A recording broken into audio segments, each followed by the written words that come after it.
ఇక గీమైతే ఏం ఎక్స్పెక్టేషన్స్ చేస్తారో చూడు. కొన్ని ప్రభుత్వాలు ఒక్కరోజే ఏమో మోదీ సర్కార్ 15 రోజుల్లో కూలిపోవచ్చు అని అంటా ఉన్నది కదా. ఇక్కడ నేను ఒక స్టేట్మెంట్ ఇస్తా చూడుర్రి. ఈమె టీఎంసీ పార్టీ నుంచి గెలిచినటువంటి కొంతమంది నేతలు బీజేపీని అప్రోచ్ అవుతా ఉన్నారు, మేము బీజేపీలో జాయిన్ అవుతాం అనేటువంటిది.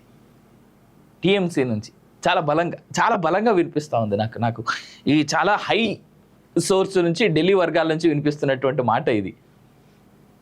ఎన్నికల్లో కనీస మెజారిటీ సాధించడంలో విఫలమై మిత్రపక్షాల మద్దతుతో ఎన్డీఏ అధికారం చేపడుతున్న వేళ పశ్చిమ బెంగాల్ సీఎం మమతా బెనర్జీ కీలక వ్యాఖ్యలు చేశారు. కొన్ని ప్రభుత్వాలు ఒక్కరోజే ఉంటాయని, మోదీ సర్కార్ 15 రోజుల్లో కూలిపోవచ్చేమో అని పేర్కొన్నారు. మోదీ ప్రభుత్వం అప్రజాస్వామికంగా అక్రమంగా అధికారంలోకి వచ్చిందని, వారికి శుభాకాంక్షలు చెప్పలేమని వ్యాఖ్యానించారు. కేంద్రంలో త్వరలో ఇండియా కూటమి అధికారంలోకి వస్తుందని అన్నారు. ఇప్పుడు ప్రభుత్వాన్ని ఏర్పాటు చేయలేమని, అంటే ఎప్పటికీ చేయలేమని అర్థం కాదు కదా అని తెలిపారు. శనివారం కొత్తగా ఎన్నికైన తృణమూల్ కాంగ్రెస్ పార్టీ ఎంపీల సమావేశంలో మమతా మాట్లాడారు. 400 సీట్లు గెలుస్తామని మాట్లాడిన వారు సొంతంగా కనీస మెజారిటీ కూడా సాధించలేకపోయారు. ఇండియా కూటమి వెనక్కిపోయిందని అనుకోవద్దు, పరిస్థితులు తారుమారవుతాయని మేము వేచి చూస్తున్నాం. కొద్ది రోజులు ఆగండి, ఏమైనా జరగవచ్చు. ఇలాంటి బలహీన అనిశ్చిత ప్రభుత్వం పడిపోతేనే మాకు ఆనందం. మోదీ ప్రమాణానికి మమ్మల్ని పిలవలేదు, పిలిచినా మేము వెళ్లే వాళ్ళం కాదు. అసంతృప్తులను పట్టుకొని బీజేపీ వాళ్ళు మళ్ళీ పార్టీలను చీలుస్తారు అని బెనర్జీ అని మండిపడ్డారు. కాగా తృణమూల్ పార్లమెంటరీ పార్టీ చైర్పర్సన్గా మమతా బెనర్జీని, లోక్సభ పక్ష నేతగా సుదీప్ బందోపాధ్యాయను, ఉపనేతగా కకోలి ఘోష్ దస్తీదర్ను ఎన్నుకున్నారు. రాజ్యసభ పక్ష నేతగా డెరెక్ ఓబ్రైన్ను మరోసారి నియమించారు అంటూ ఇక్కడ వార్త చూస్తూ ఉన్నాం కదా. ఈమె చెప్పుకున్నటువంటి మాటే ఏమైనా జరగవచ్చు. ఆ తర్వాత కాస్త అసంతృప్తులను పట్టుకొని బీజేపీ వాళ్ళు మళ్ళీ పార్టీలను చీలుస్తారనేటువంటి మాట అన్నది కదా. అసలు అసంతృప్తులను ఎవరు చీల్చాల్సిన పని లేదు. ఈమె నమ్ముకొని ఉన్నోళ్ళే పార్టీలోంచి బయటకు వచ్చేటువంటి అవకాశం ఉన్నది. ఈమె గట్టిగా అరుస్తూ ఉన్నది. బీజేపీ సొంతంగా 240 సీట్లు గెలిచింది. మరి వీళ్ళ ఇండి కూటమి 200 చిల్లర ఎంతో వచ్చింది, 230 ఎంతో. మొత్తం అందరు దేశంలో ఉన్న దౌర్భాగ్యులు అందరు కలిస్తే, అడక తినేటోళ్ళు అందరు కలిస్తే ఇండి కూటమికి 230 వచ్చినాయి. అదే ఎన్డీఏ కూటమికి 292-93 కరెక్ట్ నెంబర్లు గుర్తులేదు, సరే 290 అయితే దాటింది ఎన్డీఏ కూటమికి. ఇవాళ ఇండిపెండెంట్గా గెలిచిన వాళ్ళు చిన్న పార్టీలు అందరూ సపోర్ట్ చేస్తే 303 అఫీషియల్ ఫిగర్ ఎన్డీఏ కూటమికి. దేశంలో ఉన్న అడుక్కునేటోళ్ళందరూ, చిల్లరగాళ్ళందరూ దేశాన్ని తుకుడే కరింగే అనేటోళ్ళందరూ కలిస్తే కానీ 230 దాటలేదు ఇండి కూటమికి. ఇక గీమె కూడా ఇట్లా మాట్లాడితే ఈ 292 అవుట్ రేట్గా, అంటే ఇవాళ ఈ కలిసినటువంటి చిన్న పార్టీలన్నీ కలపకుండా 292 అవుట్ రేట్గా సాధించుకున్నటువంటి ఎన్డీఏ కూటమి ఇంకేం మాట్లాడాలి? మీరు చెప్తే నమ్ముతారో లేదో, వీడియోలు కూడా చూపిస్తా నేను. ఈ మమతా బెనర్జీ అంటే ఈ ఎన్నికలు అయిన తర్వాత, పార్లమెంట్ ఎన్నికలు అయిన తర్వాత హిందూ షాపుల మీద, తర్వాత లేదా ఎన్డీఏ కూటమికి, సరే ఒక్కటే వర్గాన్ని అనడం ఎందుకు, ఈ ఎన్డీఏ కూటమికి సపోర్ట్ చేసినటువంటి, ఎన్డీఏ కూటమికి ఓట్లు వేసినటువంటి ఇళ్ల మీద ఏ రకమైనటువంటి దాడులు అవుతున్నాయి తెలుసా? లిటరల్గా బీజేపీ పార్టీ ఆఫీస్కి పోయి తలలు దాచుకుంటున్నారు వాళ్ళు, ఎక్కడ మమ్మల్ని చంపేస్తారు అని. అంతెందుకు, ఉత్తరప్రదేశ్లో జరిగిన ఒక అంశం చెప్తా చూడండి. ఓ పిల్లోడు వచ్చేసి బైక్ మీద పోతూ ఆడోళ్ళని చిడాయిస్తా పోతా ఉండే.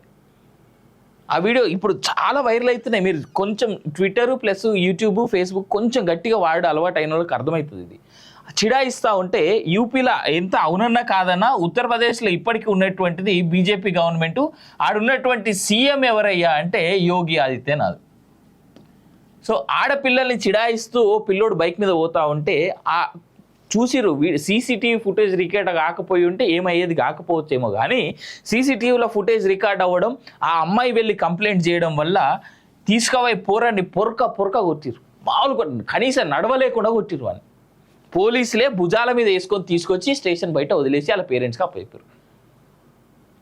గెలిచింది పార్లమెంట్లో, ఇంకా అసెంబ్లీ ఎన్నికలు ఇంకా రాలే. ఉత్తరప్రదేశ్లో ప్రస్తుతానికి ఇంకా యోగియే ఉన్నాడు. నాకు తెలిసి ఇప్పుడు అయోధ్యలో ఓడిపోయిన తర్వాత చాలా వరకు బీజేపీకి ప్లస్ అవుతుంది ఉత్తరప్రదేశ్లో.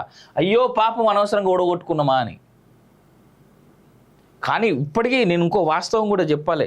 కాంగ్రెస్ పార్టీ కానీ ఈ ఇండి కూటమి కానీ చాలా స్ట్రాంగ్గా వర్కౌట్ చేస్తుంటే నమో లేదా నరేంద్ర మోడీ అనేటువంటి వ్యక్తి బలంగా ఎక్కడ ఓడిపోయి ఉండేటువంటి వాడు? కాశీ పట్టణంలో. ఈ కాశీ పట్టణంలో నరేంద్ర మోడీ ఓడిపోయి ఉండేటువంటి వాడు. లాస్ట్ టైం 5 లక్షల పైచిలకు వచ్చినటువంటి మెజారిటీ ఈసారి కేవలం 1.5 ఆగిపోయింది అంటే దాని వెనకాల ఎంత ప్రాపర్ గ్రౌండ్ వర్క్ చేసిరు ఇది తెలుసుకోవాలి. మీరు చాతగాక ఈ కాంగ్రెస్ కూటమి లేదా ఇండి కూటమికి చాతగాక ఓడించలేక ఇట్లాంటి దిక్కుమాల స్టేట్మెంట్లని చేస్తూ ఉన్నారు.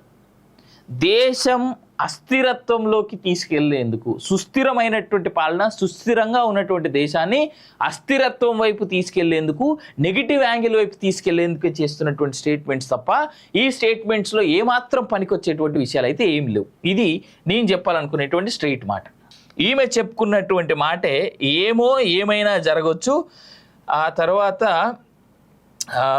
కాస్త అసంతృప్తులను పట్టుకొని బీజేపీ వాళ్ళు మళ్ళీ పార్టీలను చీలుస్తారనేటువంటి మాట అన్నది కదా.